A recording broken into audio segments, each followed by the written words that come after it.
dedicated to eastern and southern Kentucky. This is WYMT Mountain News First at 4.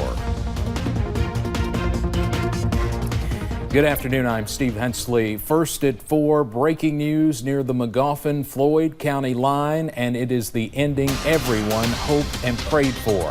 After he disappeared nearly 3 days ago, 22-month-old Kenneth Howard was found alive earlier this afternoon. He is getting medical attention, but it appears he is in pretty good shape. WYMT's Marianne Fletcher is live where a news conference just ended. She has the latest. Marianne? Steve, an incredible day here. 22-month-old Kenneth Howard was found safe. Now, officials say his crying is what alerted them to him. They found him off a 50-foot cliff a little more than 1,700 feet away from their house. Moments ago, we heard from Carter Conley, who says they are thankful. Very enlightened. Both of them came up to me, and the mother was crying, and she just hugged me, and I said, ma'am, it was a team effort. And we did not want to give up, and we didn't want to give up, and we just had to spend a little bit till we got further resources. Those resources came available, and then ultimately those resources were that helped us find it.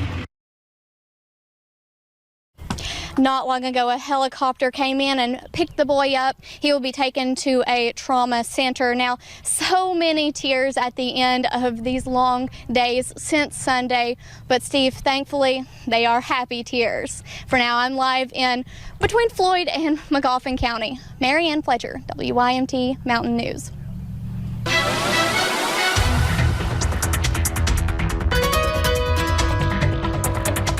And to add to a little bit of some more good news, sunshine is here, and look, it's here to stay at least for the next few days. You'll notice as we go ahead and take a look at a few of those cameras. Interstate 64 in Moorhead, we've been dealing with that sunshine, a few clouds up there, but overall, pretty nice day. Over into the Mountain Parkway, we're seeing those partly cloudy skies at times over there.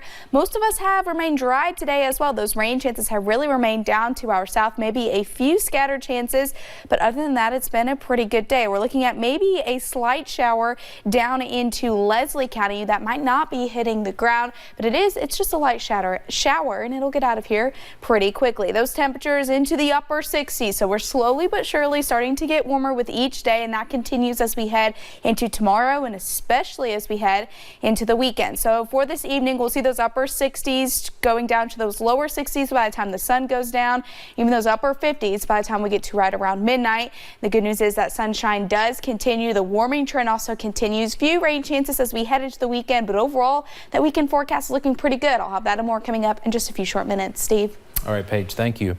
They are calling it EduHealth. Primary Care Centers of Eastern Kentucky is teaming up with Perry County Schools to bring telemedicine to schools across the county. It is part of an ongoing collaboration between the two groups. Its goal is to enhance service to schools in the district and help students and staff get a faster diagnosis. It's an excellent opportunity, first of all, for our students. Many of our students don't have access to make a follow-up visit to the clinic after the school nurse determines that they may need to see another provider. So it will provide the opportunity for their parents or grandparents or guardians. They won't have to make that extra trip. Primary Care and Perry County Schools are working to get everyone trained. This will add an additional 10 jobs and be in schools at the beginning of the 2019-2020 school year.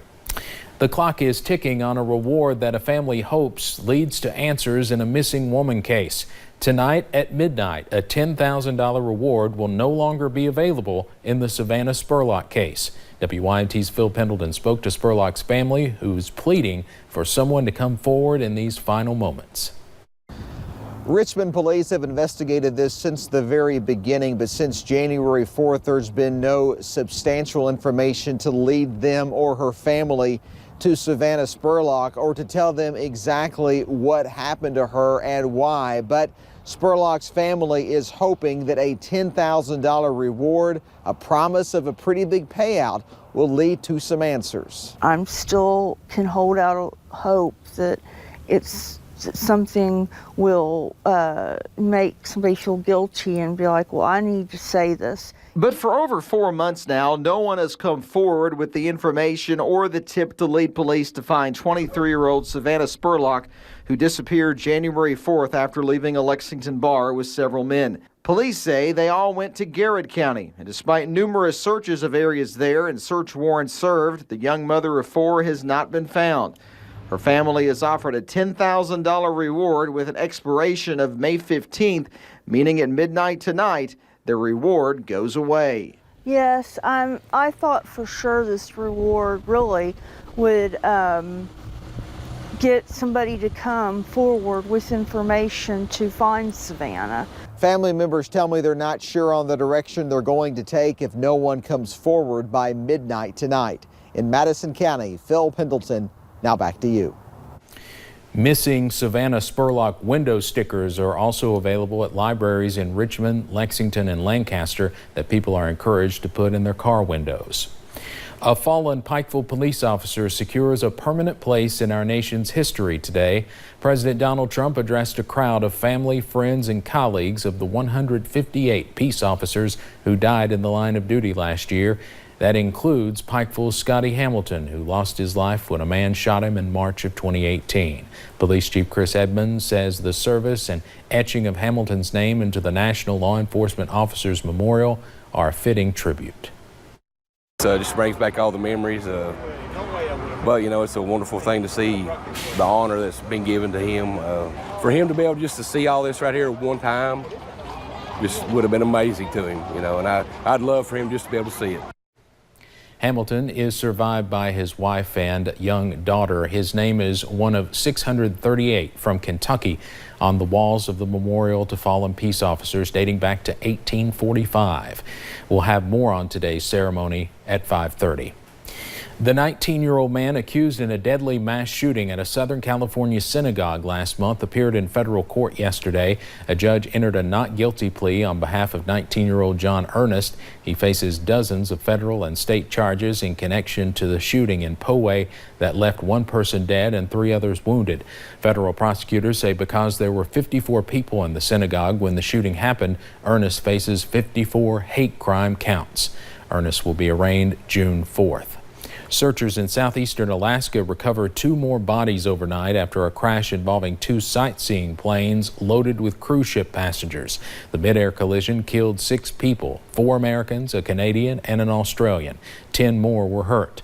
Newly released images show the scene of the crash site, one plane partially submerged in the shore of George Inlet, the other beneath the surface of the water. Investigators say they now plan to interview the surviving pilot, passengers, and witnesses. Looking at pilot logbooks, we'll be looking at the training and qualifications of the pilots. Preliminary data shows one plane carrying 11 people was heading southwest toward Ketchikan and descended to about 3,300 feet.